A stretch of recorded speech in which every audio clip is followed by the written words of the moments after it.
when you are working with a company that does this, whether it's us or somebody else, just make sure that that they know about the condition that you're dealing with and the situation, and are able to talk with you about and show you examples of things that they've done to kind of help.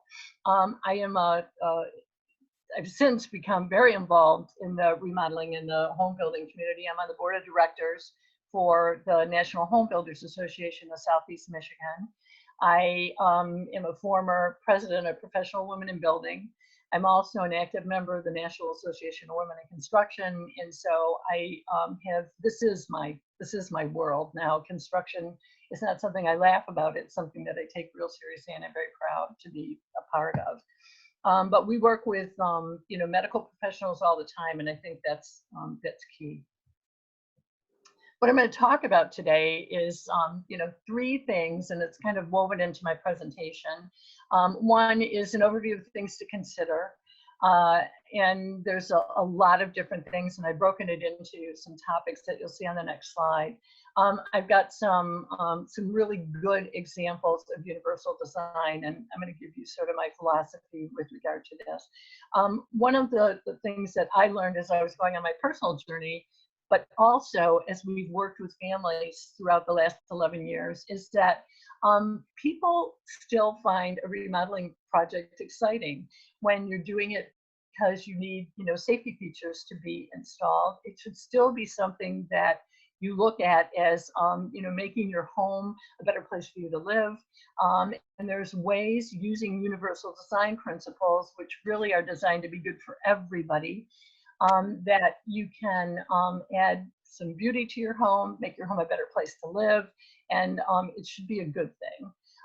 And I've got some real life examples that I think you're going to find are appropriate and helpful today.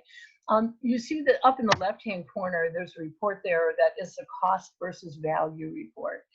One of the other things that I've learned through what I've gone through in helping people is that a lot of things that you would think until you need it aren't covered by insurance. For example, grab bars and ramps are not generally covered by insurance. There's certain kinds of insurance, I'll talk about that at the end, where it would be covered. But one way to take a look at what you're doing, not only that it's making you safer in your home, but clearly there is a value that gets added to your home when you do updates and upgrades. And the cost versus value report from Remodeler Magazine, and you can go online and just Google, cost versus value report, Remodeler Magazine, and every year they update it. So the one for 2020 is out there now. And you'll see what the typical cost is for 35 of the most popular remodeling projects. And then also what the value of your home increases if you do a project like that. So it's just really helpful information. And so I like to remind people that you're making an investment and it will add value to your home. One of the other things that I'm hoping to leave with you is that really this is something that if you do planning, if you're building a home, we've worked with people who are actually building a home from scratch. I was going to build a home and I made some changes not to do that because of health reasons on my end. But I had a design done, an entire home was designed for me that was 100% accessible. I worked with a terrific architect that helped me design all the features, but I was also really involved. And even if you're doing a small remodeling project, planning is probably the most important part. And when I say that, it's talking about understanding who lives in the space, talking about how you function. How do you go about your day, and then set goals for what you're trying to achieve. A good designer will understand all those elements and work with you to make sure that they ask those kinds of questions about how you live and get that taken care of. And if you design for universal design functionality, it works for you if you're in a wheelchair or if you're challenged in some way, but it also works for the other members in the family. And so you shouldn't even notice that some of these changes have been implemented. and engage everybody. If you're getting involved in a project and there's several people that live at the house, make sure everybody weighs in and understands why we're doing certain things. And then finally, just do a really good review to make sure that, we've hit all the goals. And if there's anything else, you can always change things. The areas that we focus on is the entrance and egress, and, how you approach and arrive to your home is huge. I had a home, really nice home, in Livonia, where I raised my family, and it was a typical colonial with just a standard garage. When my husband was in a wheelchair full time, one of the things that we did is we purchased a modified van with a hydraulic lift so that we could go places and do things. It changed our life, really, and I'm a huge fan of those modified vehicles because it really allowed us freedom to be able to go and do things. But it was unfortunate because they had to raise the roof to make room on these vans, and they do that with a lot of the modified vans. When I went to go into the garage, the van roof was here, the garage roof was there, so I could never get it into the garage. And so I didn't have, with our Michigan weather, the rain and the elements and the snow, we always had to run into the garage because I got him in his chair, but I could only get him, and there was a good 8 feet before I was able to get to the garage. So something to just think about, that when you are entering and approaching, the home, if you are going to have a van like that, or if you're going to have a vehicle, see if there's a way that you can work through it. We worked through it. It wasn't that big of a deal. I would have that van again in a heartbeat. But that's just one of the things that you should think about when you're entering your home, is having something that's covered is always really great. So it would have been nice to pull into the garage. And then how you connect from room to room. And I'm going to show a couple of examples about how you can improve that, because that's really important too. We work with a lot of people that are in chairs, motorized chairs and bariatric chairs, some of the larger chairs for our clients. And it's very, very difficult sometimes for them to turn corners and go down hallways that are too thin, or too not wide enough. And so that's really huge. And how do you eat? How do you dine? Our goal is always to make sure that whatever project we're working on, that it focuses on inclusion. You never want a family member who might be, in a wheelchair, not to be able to be included in whatever is going on. And so that's sitting at the table, eating with the rest of the group, being in the same room together. That's huge. It would include that. And then how do you cook? We've worked with people that have spinal cord injuries that love to cook. And yet when you think about taking a big pot of water because you're going to cook a pot of corn or some pasta, and how do you get it from the sink over to the stove with that? That's kind of a challenge. So we've got a couple of thoughts about how to do things like that. But people have brought up a lot of practical things that I've learned about as I've been working with them. And then of course bathing in personal hygiene and care, and then how you function in the bedroom, getting dressed and those kinds of things, and doing laundry. I will share with you, I am not going to focus a lot on medical equipment and the things that you often want to partner with either an occupational or a physical therapist to include in the project, but we do work with that. So I'll give you an example. One of the things that we do is we partner with people, for example, that do Hoyer lifts and have lift systems that will go from the bed into a shower or bathtub. And so that kind of thing, we know professionals that do that. Elevators and chairlifts, you have to be licensed in the state of Michigan to do that. We have chosen not to go in that path because we don't do it all the time. We do a lot of, just plain old kitchen and bath remodeling. And so it isn't something that we've done, but I've got partnerships with people that we focus with all the time. We just bid on a home build. It was a remodel where there was an elevator, a lift, and a ceiling lift involved in it. And so we're waiting to see whether or not that project's going to go forward, but it's something we do. So mine is going to be more on the construction side and some things that you could do yourself. Really quickly, I'm not going to spend a lot of time on this slide. These are the universal design concepts that are officially recognized. And the best way for me to describe this, and it's probably an example that everybody gets, when you see curb cuts in a sidewalk and you're walking along downtown Plymouth or Northville or anywhere, one of the things that is really great, I was always thrilled when I was with either my mom or my husband into a wheelchair to see a curb cut, but so is the lady that's walking her kids in a stroller. So that's one of those examples that it's good for everybody. It's a simple design, it's very intuitive, people understand how it works, and it's flexible, and everybody, it's perceptive, it's something everybody understands.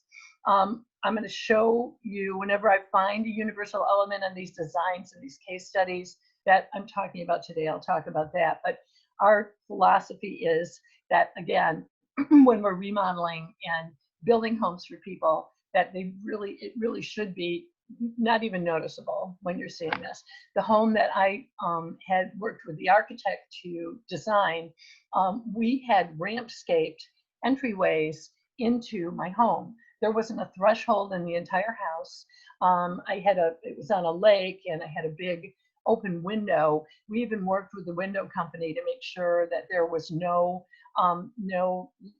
ridge, and that the window closure system was embedded into the floor. So there are a number of things that people don't even think about if you don't do this every day, that you should ask about if you're doing something like that, and because there are ways to do things. So these two slides crack us up. We actually have a separate presentation called Ramps Gone Wild. You would not believe some of the horrible examples that you can see. We thought these were just, how dumb. Look at the one ramp on the side and the door when it's open, there's no way anybody could use it. And then 2 steps up to a ramp. I mean, it's kind of silly. So anyway, you would not believe, though, how many of those pictures. We probably have a collection of about 20. So my point here is work with people who know what they're doing. When I was challenged to find somebody to build a ramp for my husband, it was one of the first things we had to do. I was in a home that was, built as they all were. I had 4 steps in my garage going into the house. I had 3 steps on my deck that went into the, up to the deck into the house. I had 3 steps in a porch that went into my home from the front door. So there was not one place where we could get into the house that wasn't a step. So I'm going to get rid of this. Sorry, I have to, because I've got your pictures here. Whoop, I didn't need to do that. I can't see my slide, and I'm trying to. Lisa, I'm sorry, I probably need your help.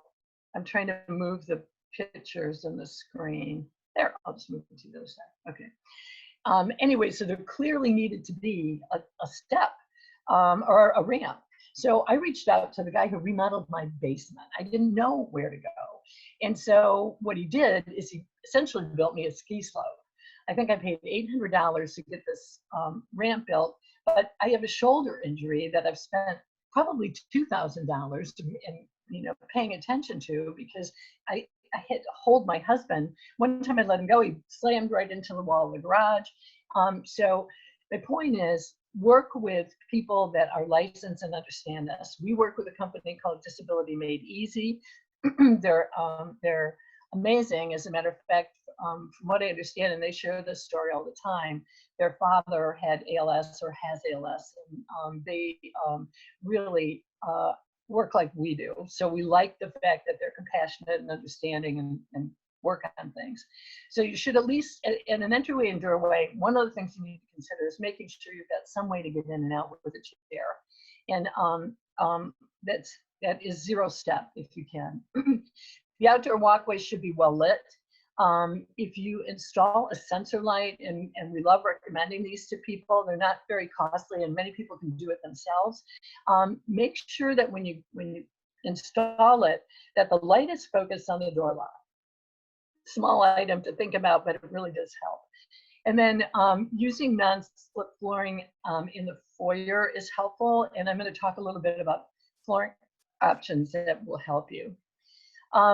Sure, there's a surface outside to place packages when you're opening the door. Many of the people that we work with, they want their independence and they want to be by themselves. So although they may live with family members, frequently they're by themselves. And so having the ability to just think about, boy, if I've got someplace to set things down, I can get the key in and not have to worry about it is huge. And there needs to be a 32-inch clear width, which requires a 36-inch door. And using levered door hardware versus a turning knob is always really great as people progress. And just as we get older, like I am, and you have a hard time moving and turning and twisting and gripping. And so the levered handles are always really great. Ramps and stairways, lifts and elevators, really, I've got 3 examples here, but working with professionals are great. I learned, and we are insistent, because I've worked with the Area Agency on Aging and with PACE, who were the sole provider for the ramps for a while. One of the things that we've been approached about is, could we make something fit? I refuse. I won't install a ramp unless it is to the right slope. And it means that it rises up 1 inch for every 12 inches of length. And the problem with mine, the reason it was a ski slope, is because he didn't build it to the standard of 1 to 12. It was too short and it was too steep. And what he was trying to do was help me, which I wish he wouldn't have helped me, by making it so that I could pull a car on the garage. I would have changed that in a heartbeat because it was dangerous. And so make sure whoever you're dealing with, they're not looking to squish it into a small area. Make sure that you are working with that 12 and 1. You do need to have a 5-foot turning radius. So some of the ramps in some situations that we built, they really do get quite long because of the entrance to the home, especially some of the older homes in Detroit. It's interesting, many of them are sort of built up on a hill. And so in order to get the ramp at the proper slope, we had to really do some elaborate ramps, and you really do need at a certain space to have a 5-foot turning radius and some landings put in. And the landing at the top is really important so that people can change direction. And you might make a decision that, oh, I need to go back out. And so it can't be one way. And so the 5-foot turning radius for a wheelchair and a person that may be assisting is required so that you've got that ability to change direction. On the stairways and the lifts, make sure that there is adequate handrails. We like to recommend that you have them on both sides. If we're doing, especially if we're doing a ramp, because of the fact that you don't want anybody to accidentally go off the other way. And you need to make sure that if there is a rail, that it's at least 1 1/4 inches in diameter to grip so that people can grip. Increase visibility of stairs through a contrast strip. If you have the ability to do that, if you're with someone or as we age, we lose that ability to see the difference in the different levels. I know in my house, I moved out of it, I had stairs coming down. I frequently sort of misjudged that last stair. And I put a piece of tape on the bottom of that last step because it was the one that I always missed. But that's very helpful and something that you could do at home. Having adequate lighting for sure is super important. And then in multi-story homes, we have had situations where we've been working with people. We had a young child that was 8 years old, and he had cerebral palsy, and his mother wanted to build him a a special bedroom that was all his, and that, you know, would work for him as he aged and got older, became a teenager, and they wanted him to have a space in the basement.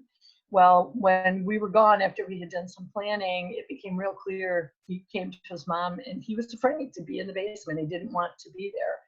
We partnered with the family and we found a way that we could build an elevator that was going through some closet. The closet, the elevator let out in his bedroom closet. He lost a bedroom closet, but we found a way to kind of take care of that.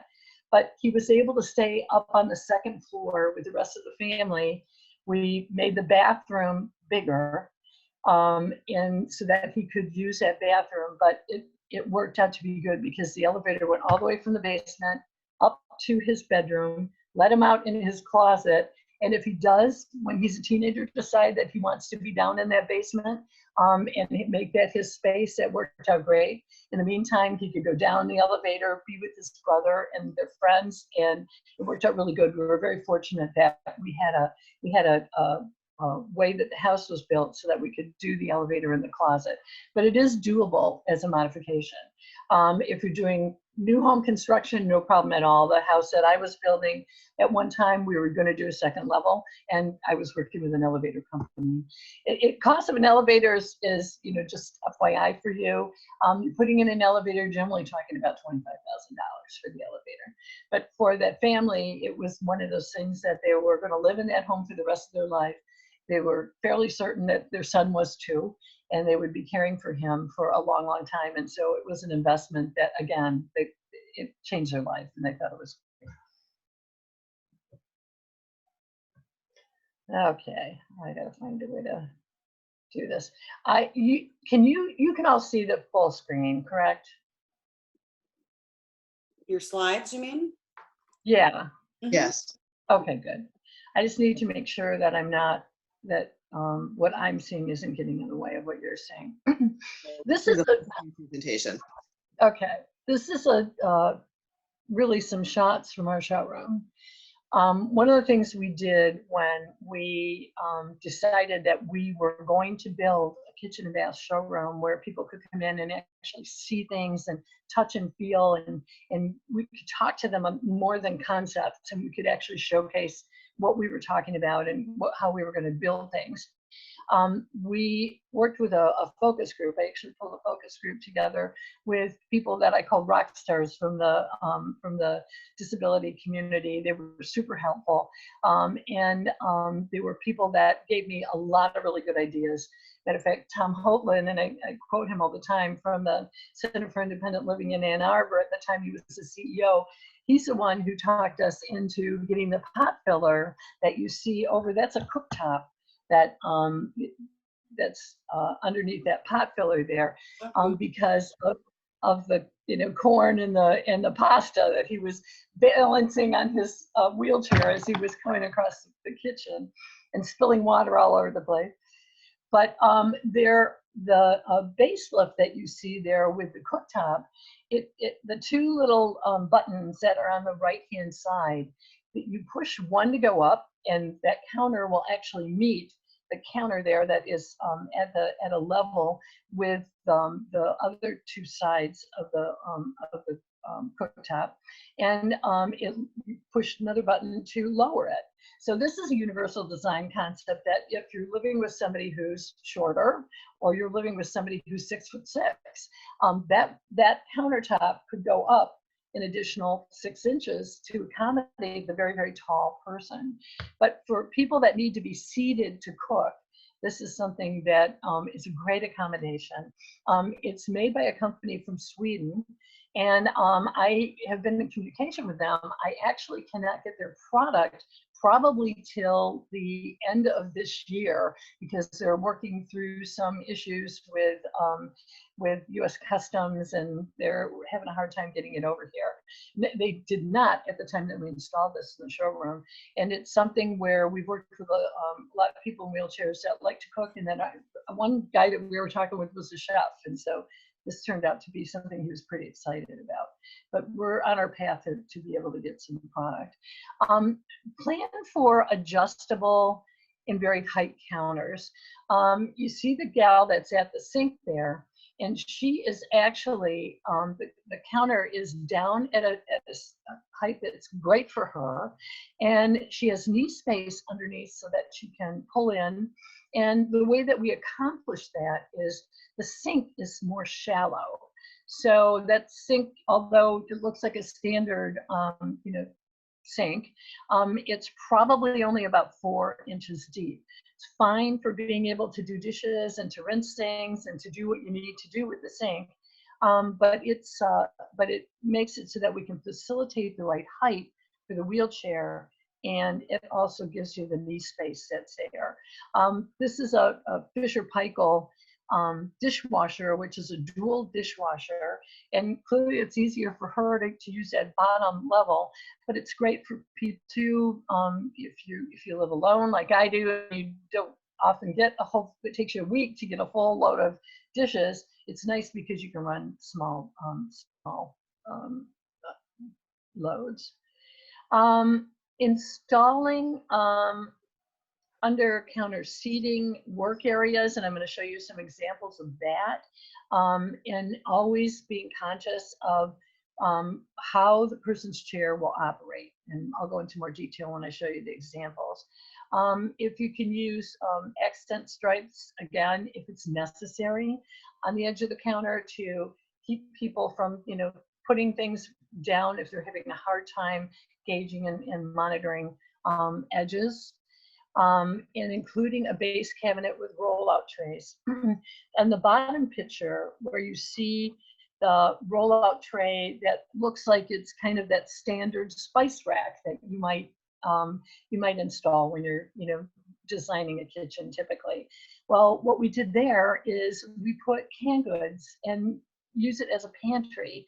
And one of the things that a lot of people have told us is not only is it good for them if they're in a wheelchair to be able to get the items out and have it at the right height for them, but it's great for that 4-year-old that you want them to have access to, allow them to have access to some healthy snacks. They're not crawling up on top of the countertop trying to get there. I have a friend whose son once crawled on top of the refrigerator when he was 4 to try to get snacks. So it eliminates, those kinds of scary moments that you might have as a parent. And that's a great universal design option. Using pull-down shelving. I don't have a picture of it here, but we actually could have installed this base lift on the cupboards and have the whole entire cupboard come down with a push of a button. And instead of doing that, we found a less expensive option. There's a company called Rub-A-Shelf, and they do a lot of pull down shelves so that in that cupboard on the right hand side, if it was open, you would see we have a Rub-A-Shelf pull down. I've hosted in the past a assistive technology conference from the disability networks throughout the state at the showroom, and there was a woman who was in a adjustable chair, and she tried it out and it worked out great for her. It wasn't too hard for her to pull down. She could grip it, and she really liked it. And so there's so much here that I'm going to encourage you to go explore. I'm so sorry. I'm starting to get the hiccup. Okay. So another thing, again, is using a lever or pedal control handles, and using thermostatic or anti-scald controls for the faucet are really great too. And here's an example of the pedal and how we would install that. And sort of just an example for you to see. And then there are 2 different examples of the anti-scald controls. So that pedals easy to install, Barb? Yeah, I'm sorry. Are those pedals easy to install? No, it's not any more difficult than typical plumbing. So as long as you have got the right connections and everything comes with instructions. So now, if you're going to install it yourself, I would say that I'd have to probably know, whether you're handy or not. We do work with a lot of people that are handy. That's another thing that I'm going to encourage people to do. When we're working with our clients, sometimes in order to save money, if they're handy and they're able to do things, we are happy to partner with you so that we can, we can work together. Matter of fact, this first case study that I've got right here was Doug and Jen has ALS and she uses a motorized chair. And her father-in-law was handy. He was an electrician. And so we worked with them and the family on, they did some demo work prior to us getting started. And they also did some of the electrical. We ended up coming in and sort of catching up to them, and they didn't have the electrical done, so we partnered on it. But we're happy to kind of work with people. So if you are looking for a contractor, I would encourage you to partner with somebody that might be flexible and work with you that way. I want to go through this in detail though, because this ended up to be a great project. And I went to the next slide because this sort of gives you the perspectives of what it was before. And you can see on the hallway coming down, and again, I wish I could point here. I'm hoping you can see that there was a hallway where she would have had to turn it to get into a fairly small kitchen. And then there was a wall that went into the living room. Well, what we ended up doing, and it's very, very faint here, but I don't know whether you can see, we widened the entranceway into the kitchen. We removed walls. I've got the construction pictures. I was actually looking at them the other night. The construction pictures, we just demolished everything. So this was a big demo where we tore out the hallway. So we made the hallway wider. We made the doorway super wide. I mean, I think that's probably, it's at least 60 inches. For her to be able to now make that turn from the hallway and get into that kitchen is so easy for her. And then what we did is we also knocked down a wall, the wall that was separating the kitchen. And I'm going to go back now so that we can see, oops, wrong way. We can see what it actually turned out to be. That wall, the blue wall in that center picture, was the wall that came down. And so now there's a beautiful kitchen island there. And there you can see in that bottom picture how wide that doorway is, and that opening is. I mean, it's just, it became a new hall. And so again, giving her all kinds of room. We worked with her a lot on understanding how she was going to function in the kitchen, where she just does not only gathers with the family and where they eat, but also she uses this countertop. On the other side of it, there we built in drawers for her so that her chair rises high enough so that she can be at the counter. And then on the left-hand side of her is a bank of drawers where she can put files, supplies, things that she needs for her work when she's working at home. The only feedback we got from her is that the drawers, because they're the soft closed drawers, they're a little difficult to open. And so we're going to partner with her to see if we can adjust those a little bit. But it worked out. I wasn't sure that she would want a island this high, because we, again, design a lot. We actually have one in our showroom where we have multi-level, where you could have a lower level for somebody that could sit at the counter with you, but also children can sit there as well. And she was really adamant that she wanted it to be the same level, that she wanted us to partner with her chair and how she functions. And this turned out to be great. It worked. It solved the problem, and she got what she wanted, which we thought was great. So you'll notice that the microwave is built low enough so that, again, she could be in her chair, but it also functions very well for everybody else. And the kitchen sink, I don't know if you can see it very well in that picture, but there is knee space so she can approach that, again, not having to have any extra challenges with her chair. And this design just turned out to be, we found, a really big success. And I'm happy to say that, you know, they're real pleased with it too. It opened up the area in the living room. If you look at the other kitchen, or the other perspective here, it also not only made the kitchen larger and appear larger, but it also made the living room larger. So it was a win-win all the way around. Any questions so far? Okay. Appliances. Believe it or not, there are some ADA requirements for appliances, and you, again, can Google all kinds of appliances.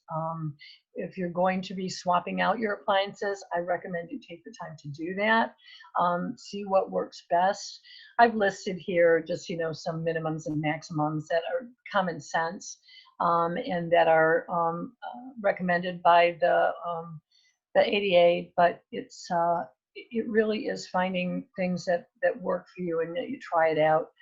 Being able to open and grip things as certain types of diseases progress, it does turn out to be a concern and something that you should be conscious of, that, you know, make sure that that you've got that ability. I know there's a lot of assistive things that you can use to help to open and grip and grab things. But if you're going to do it anyway, why not take that extra step and do the research and make sure that you've got things that'll work. We installed a side opening oven in our showroom, and I'm sorry I don't have a picture.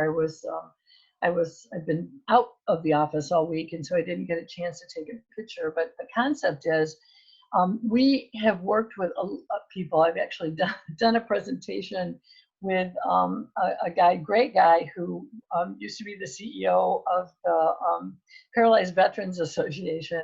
And we did a presentation with him to the veterans officers that approve the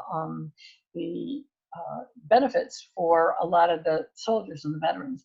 And he rolls up his sleeve and he shows his arm. And when he was first in his chair, he has burn marks all along his arm here where he burned himself getting things out of the oven. And so what we've got in the showroom, and he would bring some of these new veteran directors into our showroom to say, these guys get it. And we have a side opening oven. It opens to the side. Again, it doesn't cost any more money than to get one that you pull down, but it opens to the side. And when you, we built what we call a prep station underneath it, so that when you take things out of the oven, you could just set it on this drawer. And the prep station, you guys, is no more than a drawer. That was a bank of drawers that you would, you know, do with any kitchen remodel. And we custom fit a piece of granite to put inside of this drawer. And it's something so simple, yet with a little bit of forethought, you could plan for something like this if you're going to get a new wall oven or an oven in your home. Looking for that, if we look back or think back to that facelift that we had, if you're going to do something like that, we always have to make sure that any exposed surfaces are insulated, and that the knee space underneath there is appropriately managed and built so that it's not going to give somebody a shock. Making sure that the controls are in the front. We don't want to see any sleeves or arms and with sleeves on them reaching across a burner ever. So making sure that the controls are in the front so that you can manage it from there. The best thing always is to get, if you can, a induction top where it's cool to the touch if it does not have a pot or something sitting on it. And then refrigerators side by side is really recommended, but if it's a top freezer, try to make it so that the fresh food is below 54 inches.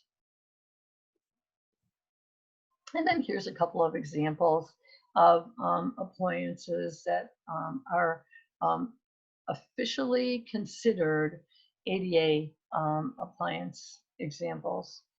And again, easy to find. There's a GE and then I forget the name for the oven, but the ovens are easy to find as well. And then, of course, the drawer microwaves are becoming really popular. Again, a universal design thing. It's good for everybody and doesn't matter whether it's for somebody with a challenge. On bathroom solutions, this is the room that we focus on a lot because of safety features and because of safety issues. Using grab bars and in a shower or tub, to me, is a no-brainer. And being part of the Builders Association, I actually believe that every home that's built, new home that's built, should come with grab bars. It's interesting to me that we still get pushback from people that say that they're not ready, and I just think it's ridiculous. A grab bar is good for somebody like me that's getting older and losing their balance, and for that slippery 4-year-old that you're trying to get out of the tub. So to me, a grab bar is one of those universal design elements that's absolutely essential for everybody. If you're in a stand-up shower, we are doing a lot of curbless, and this is a little jarring to people because they have a really hard time understanding, well, gosh, isn't the water going to go everywhere? I actually had my bathroom remodeled in my home before I sold it, and I had a curbless shower. I have to tell you, one of the things that I absolutely loved about it is when I opened the shower doors, I had glass doors, and you certainly could have a curtain. When you open those shower doors, I can clean that floor. You don't have a track that gets soap scum and hair and everything in it that you have to clean. You just take a mop and you can clean the floor, and there was no challenge with having to clean it, and I absolutely loved it. The picture here, we have a linear drain. Those are frequently put in the back of the shower. It's just a trend. We do a lot of them with a square drain or a round drain in the middle. But the trick to having a curbless shower is we use specialized pans and we slope them. And we've done a lot. We use a system called the Schluter system, which we do waterproofing. We offer a 5-year warranty on our projects because we're so confident that there's never going to be any leakage. These pans are great, and it allows people the freedom to be able to roll into a shower, and I'll show you some examples of that.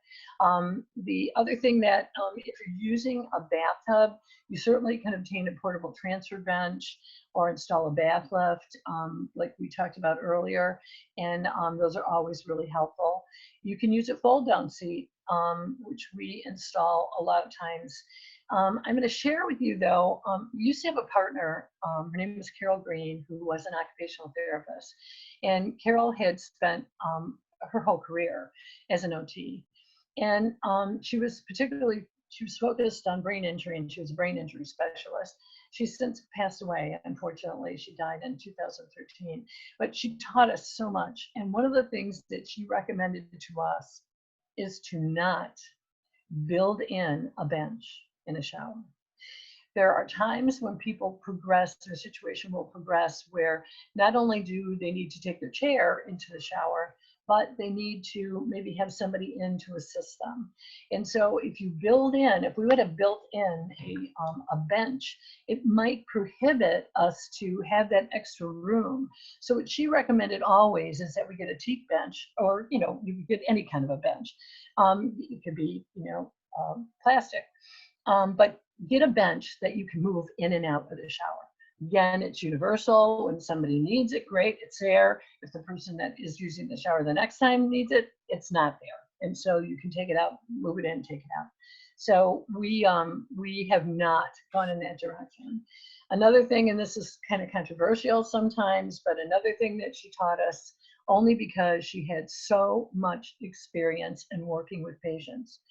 She would not allow us to sell any walk-in tubs.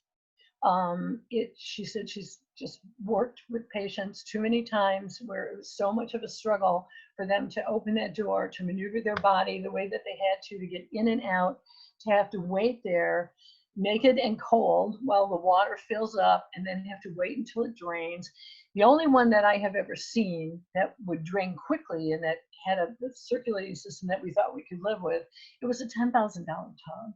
Now, we do know that there are therapeutic tubs, and we will work with those. There's a tub that we love called a rain tub. And if there are people that are totally immobile and they need it for therapy, we love working with something like that. But the standard ones that you see on TV, those walk-in tubs, we don't do them. So just some advice from an OT that I trusted. The other thing is using the adjustable handheld shower heads. Love it if they have a 6-foot hose. Just again, gives you more flexibility. You can see the one that we've got installed there. This is what we're trying to showcase here, and this is in our showroom, is that, it does not have to look industrial, or, it can really look very pretty. And it's something that we think is achievable whenever we do a shower. Toilet, oh, and always make sure there's a light. The toilet should be what we're calling comfort height, or 17 to 19 inches. I know I installed those in my house, and boy, I miss them. It really is nice. I have bad knees, and so just believe it or not, that extra 2 inches makes it so much easier to get up and down. And I'm living in an apartment at the time, and so I can't install my own toilet, and I miss having those higher toilets. And then using, again, non-slip or resistant flooring is great. I'm going to go to the next. Oh, I want to talk to you about Corrine up in the corner there. Sorry. Barb, can I just step in for just a moment? Yep. It is 5 o'clock, which is fine. You know, if you've got more material that you want to include, I just didn't want anybody to go over if they needed to, to leave, or I didn't know if you had things that you needed to make sure that you got in before anybody decided to leave the meeting. Maybe just a couple in. I can go through it. I just didn't realize it was taking that long. Sorry. No, don't be sorry. I love your material. I just wanted to be cognizant of the time. That's all. Yeah. Good deal. All right, I'm going to keep on going, but I'll rush through so that we probably could be done in 5 minutes. If anyone has a question that they need to ask before we part, please unmute and let us know that you have a question, or you can use the chat feature to type a question if you want to do it that way, just so that we make sure that if you have any questions, that you get an answer to them before we conclude for the day.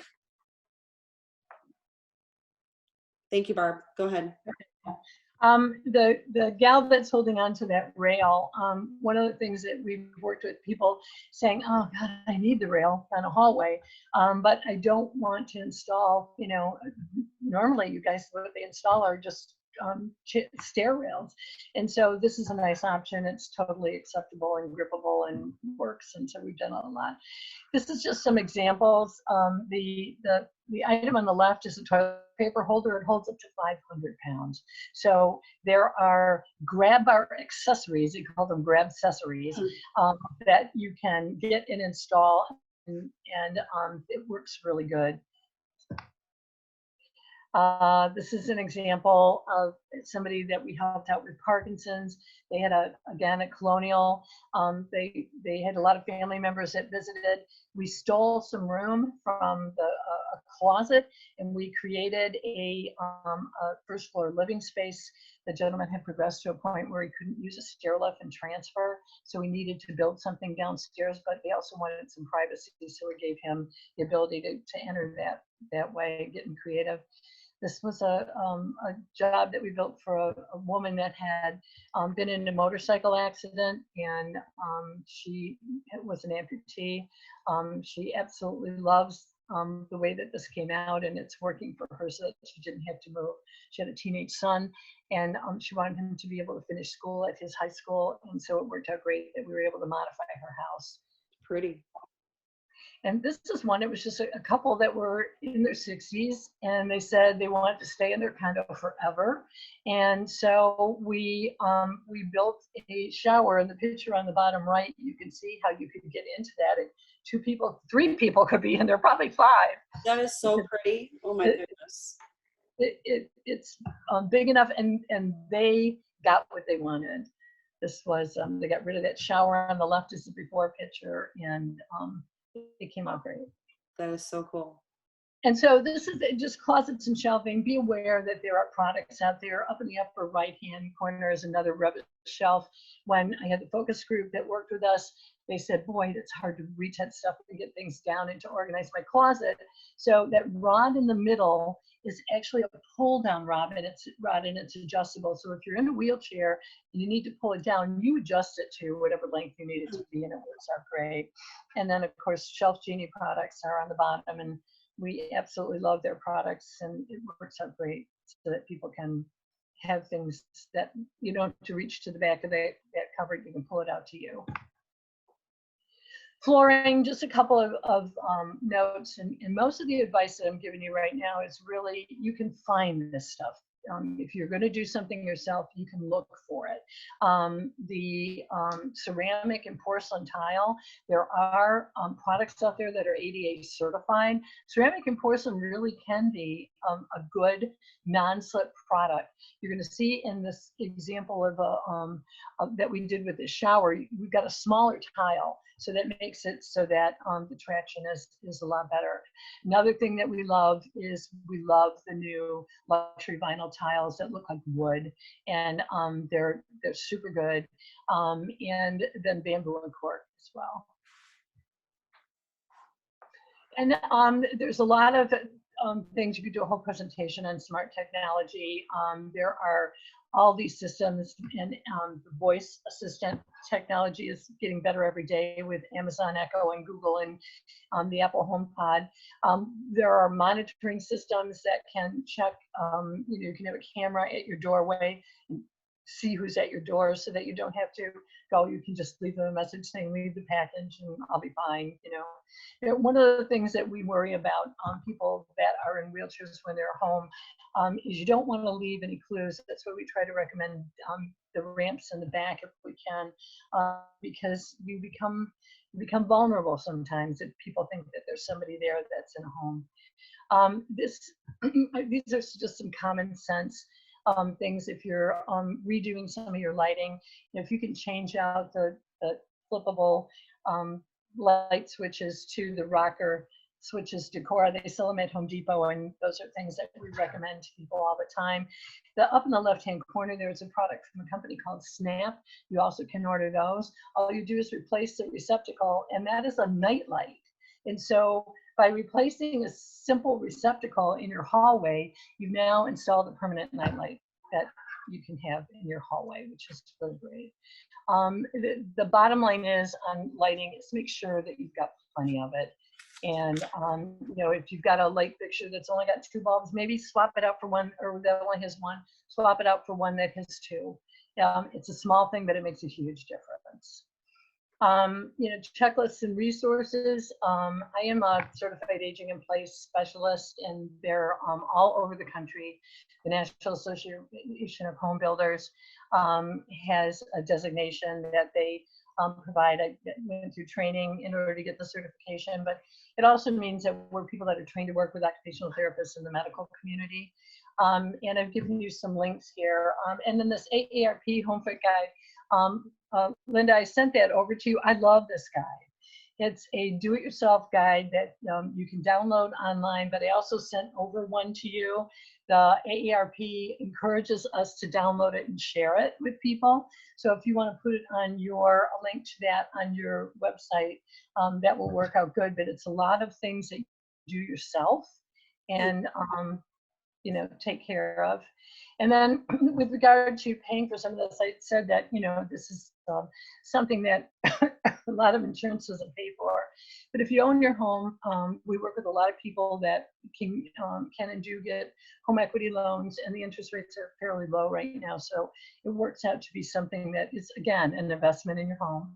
And if you have long-term care insurance, we have surprised, people have been surprised when we ask that question and they've gone and checked their policy, that their policy does cover some home modification. So if you have long-term care insurance and you don't want to go to an assisted living facility and you want to stay at home, look to see if you've got that provision. And then if you're a veteran, we are the name of our company originally was Elder Living Construction, and we converted it to Transitions Remodeling because we don't just work with the elderly, we work with children a lot of times. So we are, however, a approved VA builder, and I put a link to the guide there. There are benefits that are available to veterans and we've actually worked with 2 veterans that had ALS and did some beautiful projects for them throughout their house. So that's something that you should think about. And here's some more resources. The disability networks nationwide, there's a link to them.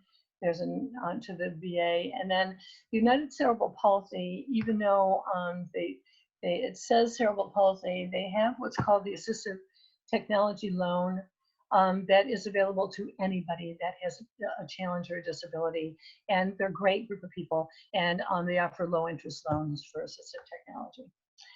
And that's our team, and I want to thank you for having me here today too.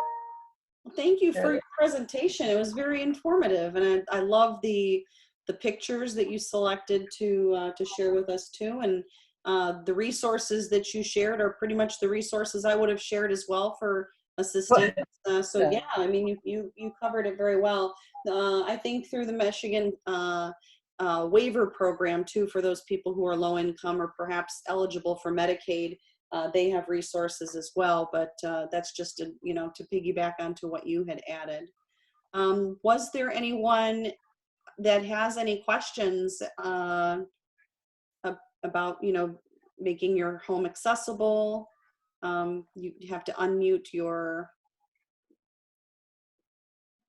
be able to ask, or you can send in a question through the chat. And you've got the telephone number, and you can email me at barb@transitionsremodeling.com. We consult with a lot of people nationwide, actually. So happy to answer any questions privately that you might have. I like that you have some smart home technology to share too. We might have to do a separate one just on that sometime. Yeah, it's a big topic. It really is. It's so new, and so few people really, I think, know what's available out there. It's almost hard to keep up. Mm-hmm. Well, I thank everyone for joining us. I invite our guests today, if you want to email us to let us know how you felt about the Zoom programming. We may be adding more Zoom programming in the future so that we can reach more people who maybe can't get to the sites where we have some of the presentations that we put on. So, feel free to give us some feedback if there's topics that you want to see. We invite you to do that, please. Well, Barb, if you want to hang on just a moment, I appreciate that. And thank you, everyone. Bye. Thanks, Barb. I appreciate it. Enjoy your evening. Barb, thank you so much. It was a very, very good presentation. I wish we had more time. I think that there was a lot more you could have shared. Yeah, I should have timed it, but you guys feeling the way I did, I didn't have time to do it, run and time it. So I'm sorry that it went over. Why are you sorry? I think it worked. I think it went fine. I think, I think most everyone, stuck through, till the end. So I think that that's really good. Do you have any questions for me? No, not really. I just wanted to know if this hit the mark. I mean, was it what you were looking for? Yeah, I liked it. I think you covered a wide range. You know, you did simple things that people can do on their own all the way up to like the really gorgeous pictures of the work that you do. The reason that I didn't focus on the checklist stuff is because you guys, you can get those anywhere. I mean, those checklists are available, and I sent you 2 good ones of things that people can do on their own. But if that's something that would have worked a little bit better, that's good feedback for me. Yeah. Yeah, we'll have to have like a tab or something on our website so we can add all of that. Okay. You sent me. I'd like to work with you again on another presentation if you're willing. Oh yeah, I'd be happy to. Okay. And so, and I didn't mention anything because I don't know if you guys were instrumental in helping Doug and Jen with the grant that they got. Were you involved with that at all? No, we don't have a home modification grant available through our office. I thought it was through the ALS group, but maybe not. Because she got a nice grant. And it didn't cover everything, but it was substantial and it was very helpful for her.